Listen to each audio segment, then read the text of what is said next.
and Max MacBook Pros were one of the most hyped Apple product in 2021. And I've been using my M1 Max 16-inch MacBook Pro for a long time, around 6 months, and I got this MacBook on refurbished, and this is my long-term review of the M1 Max MacBook Pro 16-inch.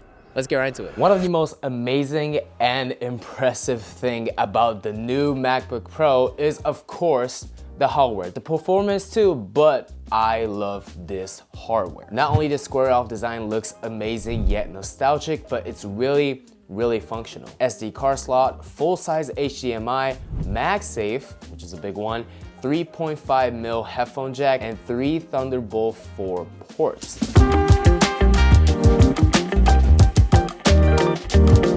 Alright, so this is my friend Gak, and he used the exact same laptop that I do, which is the M1 Max MacBook Pro 16-inch. And camera, the FX3. I personally no longer use USB-C dock anymore, and the functionality is unreal. I mean, you can do that on Windows PC. Shut up, bro. I like the keyboard, I like the SD card slot. I wish there was one more USB-C. I think there's only 3 right now. Yeah. I don't know why, but I have a lot of things like hard drives that I plug in at once. I hate using the dongle to plug in more. The keyboard is absolutely amazing. The 1080p front camera is a-okay. However, the speakers are amazing. It's super clear, the bass is really heavy, and it gets loud. Like super loud to the point that I never even use the max volume because it's just hella loud. But yeah, hardware, everything, it's just fantastic. The display has improved tremendously from the previous models by having the peak brightness of 1600 nits and 120 hertz, which is amazing. I got the 60-inch model, and it feels way better editing videos and photos on this display than every other devices I've owned. When you want to do anything professionally on the go, I think the 16-inch model is the way to go. Even there's only 2 inches different compared to the 14 and 16, the 16-inch model feels way bigger, and I absolutely love doing everything on this display. Yes, there's a notch on the display and it looks really ugly when you're first using it, but you'll get used to it in a day, or for me, even like a couple of hours. So you'll be totally fine with that. I just wish that Apple put Face ID on this display and even on the M2 MacBook Air, but they haven't put it yet, so we just have to wait for it. But my Windows laptop can. I know, shut up. Wait, what do you think about the notch? The display, there's a notch on the top. What do you think about it? Does it annoy you? No? But you're from your old PC, like how did you feel? I don't notice it at all. Oh really? Yeah. When I first purchased the 16-inch model, I thought it's gonna be way too big for my day-to-day usage, but when you get used to it, it gets kind of convenient, but at the same time, it's still pretty freaking heavy. So if you're carrying around, like you might want to get a backpack more than a tote bag, because when you're using a tote bag and when you have this thing in the bag, it will just like sling around all over the place, and you just have to be careful of it.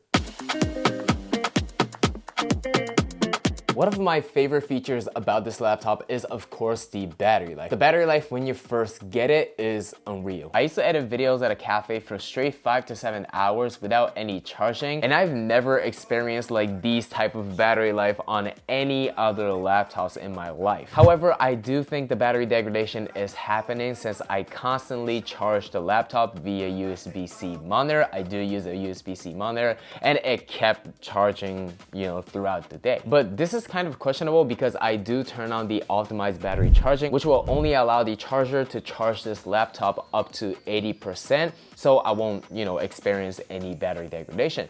But still, the battery degradation is happening, and I'm not the only one who is experiencing this. I got it earlier this year, so maybe like 10 months so far. 10 months? Have you had any issue with the battery?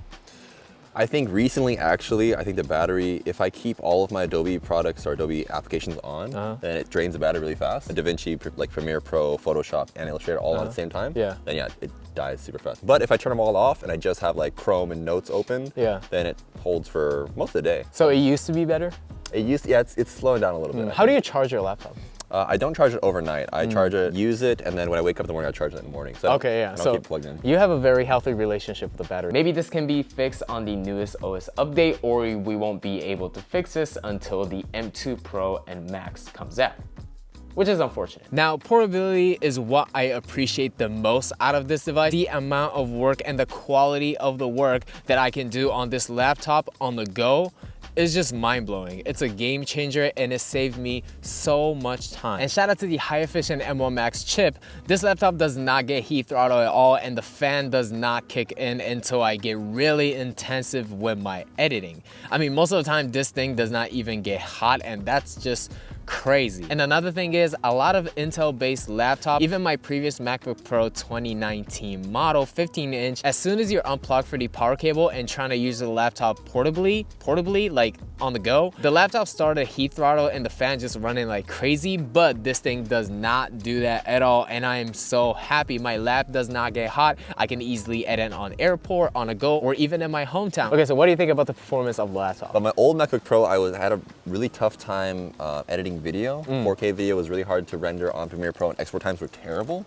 So with the new MacBook Pro, I can use 4K straight from S-Log3 footage that's 10-bit from the FX3, super easy. And the render times are super fast. And also Lightroom and Premiere Pro. Photoshop used to crash on me a lot, and now Photoshop doesn't crash on me super periodically, which is nice. So. And you also use like a 3D template from Motionary stuff too, right? Like a 3D like animation. Like, does it have any glitch or stuttering? No, so I used in Premiere Pro, it wouldn't even load. Like, in order to render it, actually, it'd take forever. But now when I use like motion graphic templates, they got Mogarts. Yeah. It's super easy to integrate. And That's crazy. So. That's crazy. Speaking of performance, I've bought the M1 Max model, and it's unreal. It's hands down one of the most fast, efficient, quiet, powerful laptop that I've ever used in my entire life. The reason why I've bought the base model is because for me, the base model has enough specs and I couldn't afford the higher version because of the super expensive price tag. And not only that, I found this laptop on Apple Refurbish, and I bought the Refurbish because it's exactly the same as the new one and the battery is swapped to new one as well. So I had no problem, and I think I got like 10-15% off, which is a plus. Before I bought this laptop, I was considering the M1 Pro model just because I don't really do any 3D graphics stuff such as After Effects and Blender. However, I've purchased the M1 Max model because I wanted to future-proof my work. I wanted to get into After Effects and stuff. And also, even when I'm using Final Cut Pro, I'm using a lot of 3D heavy effects in it, and I've thought that M1 Pro might struggle a bit. And in addition, I am planning to use this laptop for next 4 to 5 years, so I think M1 Max was the right choice.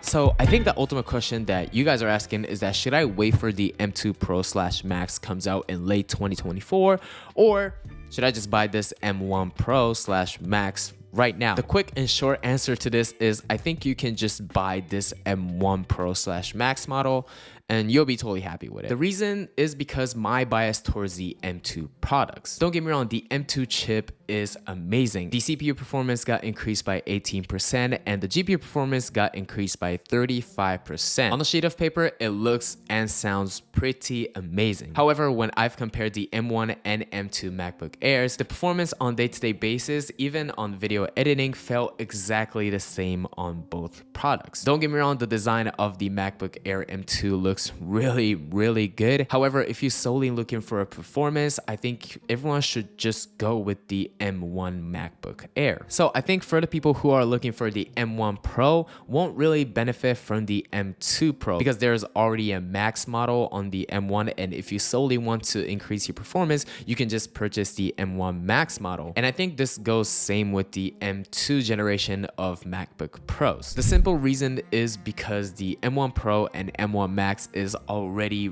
really powerful enough, and I don't really see any benefits of buying M2 Pro and Max. In my personal experience, all my friends who've bought the M1 Max model and the Pro model, and those people are professional freelancer, both videos on photos and a couple YouTubers, they all loving the M1 Pro/Maxes. These laptops are really good, and I don't really feel any urgent to buy the M2 model. The M1 Pro is already expensive enough and good enough for most of the professionals. One of your closest friend wants to buy, the Pro models, M1 Pro or M1 Max. Should they wait for the M2 model or should they just buy the M1? I mean, it depends. I think the M1 is good enough.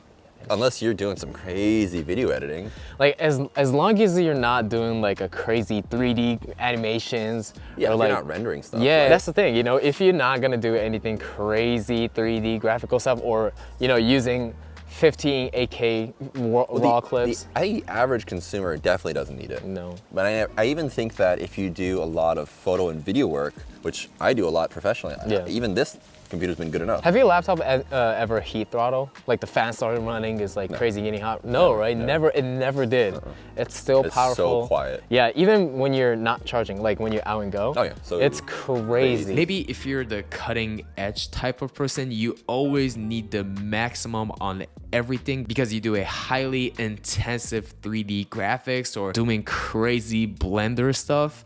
You might want to check out the M2 Pro / Max when it comes out. So the one and only thing I truly wish Apple can fix on the M2 models are the battery health. The battery degradation is pretty serious on these M1 Pro / Max models. I only been using it for around 7 months and I already can see the battery degradation, which is not cool at all. So Apple, if you can fix that, that would be super helpful. But everything else, fantastic. And lastly, for all my creatives out there, if you're considering purchasing the 14-inch or 16-inch MacBook Pros, please wait for a couple of months or a year until Apple release the M2 model if you can wait, because you might get a chance to purchase the M1 model way cheaper on other retailers and find the refurbished version on Apple's website. Anyway guys, I hope you guys enjoyed this video. If you guys like this video, please hit the like button, and if you guys like my video style, please hit the subscribe button. I'll see you guys next time. My name is Peace Gates, and you guys already know. Peace out guys.